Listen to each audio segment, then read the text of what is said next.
All right, everybody, so this week we are on week 10 of the Gracie Barra Fundamentals curriculum, and one of the classes we will study the armbar from the mount. You gotta remember that in Jiu-Jitsu, when we grapple on the floor, there is a natural flow of different positions that you are pursuing. You always wanna get into a situation that's gonna give you the most opportunity for you to finish the fight. And the mount is one of the most dominant positions you ever gonna get in Jiu-Jitsu. You gotta make sure once you get there, you're stable enough to keep that position and eventually progress towards the final submission. Okay, so let's check it out. Professor Diogo, lie down, please.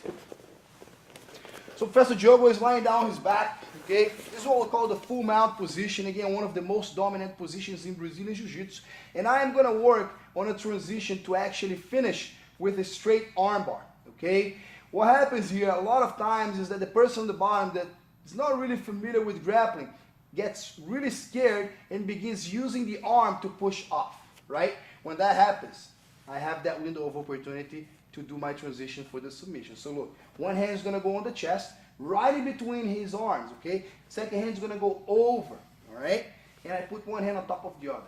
That allows me to free some of the weight from my legs so I can go to what we call more of a high mount, a side mount, okay? Look, my knee came really close to his elbow.